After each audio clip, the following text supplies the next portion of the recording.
Hey guys, it's me again, Mr. Unpronounceable Name. Today I am here because I managed to make 1.9 billion ISK of some 1010 escalations that I got gifted to me. For free, by one of my most loyal court members. What kind of weird promises did I have to make so I would get that? Did I use violence? Is 1.9 billion for 9 10 out of 10 escalations actually any good? The answers to those questions I leave up to you, but I will show you how I did those escalations as well as some gameplay. So let's get right into it. But playing alone in EVE is boring. So if you want to explore nodes, like take part in PvP and just be part of a great community, come and join our Discord and fight under the banner of our supreme leader, me. So come and join Suspect today, link is in the description. Anyway, on with the video. To answer the last question, I don't like only getting 1.9 billion for the escalations. It is okay, but it really is no high point. Escalations can give a lot of ISK, especially 10 10s and 6 out of 10s. 1.9 billion for 6 of those is not that much, especially considering what else you could get from them. But I guess having an example of what a bad day looks like is okay too. The thing is that escalations are a very RNG heavy gameplay style, with a very high income ceiling, but also, especially if you have no consistent source to get those escalations from, it can be very hit or miss. While the loot table for them is amazing, with some really great modules in there, with a lot of them being worth hundreds of millions, and some even more than a billion, except the blueprints, they are worthless.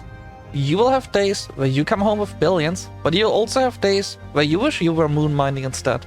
But it is specifically those moments when you open a container and it gives you an estimate of a billion or more worth of items in there, why so many players actually do run escalations.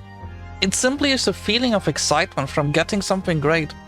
And even if you take out all the bad times, you still get a decent amount of ISK out of them. To run those escalations, I utilize an Ishtar. This Ishtar is specifically made to run Guristas 10 out of 10s. Its fitting isn't particularly cheap, but it works perfectly, and that is the important part. We kinda don't want to die, especially not to NPCs when we are running 1010s. While the fitting is mostly easy to understand, you might ask yourself, why do we have smart bombs? And especially faction smart bombs. Smart bombs help us to kill all and any frigates in the final room without having to target them. Same goes for all the webifying towers you'll find there at the start. Why that is important, you will see later. You might be able to cheapen the fit slightly by using an abyssal roll shield boost instead of the dead space one, but I don't know if you really want to do that considering you're risking all your other expensive modules. Something else you might want to do is bring along a single standard blue pill, just so for the case of cases you do have a drug to improve your shield boosting rate by just that extra little bit that you don't have to burn out your shield booster. Alright, fitting out of the way, we now come to the core of this video. How do you run the Guristas 1010? The Guristas 1010 is, as the name says, a maze, where at the end of it, you will find the boss that you have to kill, who also has all the loot that you want.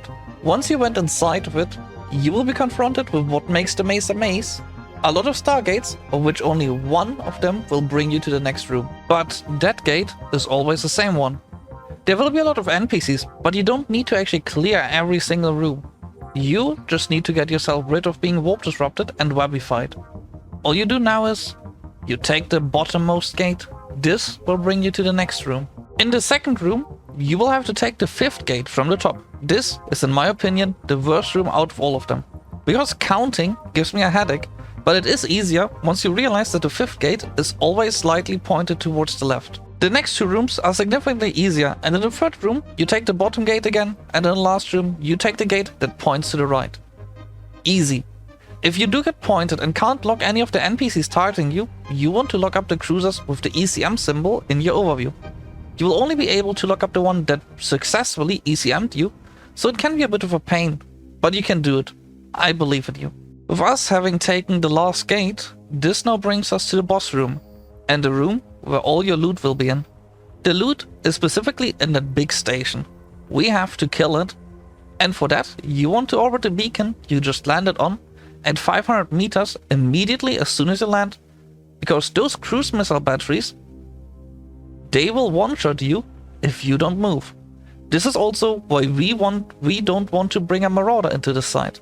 because there is a very realistic chance that they will kill you. Now that we have comfortably set ourselves up orbiting the beacon, we want to use the Smartbombs to get rid of all the webbing towers and any frigates. All you need to do is just keep orbiting and the Smartbombs will do the job. They will also kill a part of the missiles that fly towards you. With our drones, we want to get rid of the cruise missile batteries. Once you have done that, you're basically done with this site. The killing the station part is actually the easiest part. You just keep on shooting it until it dies. When the station is dead, you don't need to fly over to pick up the container. You bookmark the container and warp off.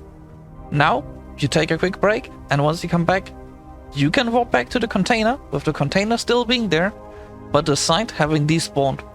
It is important that no one is in the site. As long as someone is in there, it will not despawn.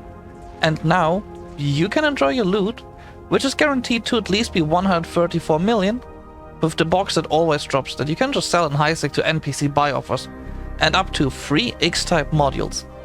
The last question left at this point is, how do you get your hands on 1010s? You can either run Havens or Sanctums yourself, but you can also just ask your corp mates or alliance mates if they have any. A lot of alliances also have a dedicated trade channel for just that. It is heavily RNG dependent, but those escalations are still a good ISK, so go ahead and run them to your heart's content. Even if it is not this escalation, you will be making very good ISK. But more importantly, I hope you enjoyed this video. That is all from me, and I hope to see you next time. See you!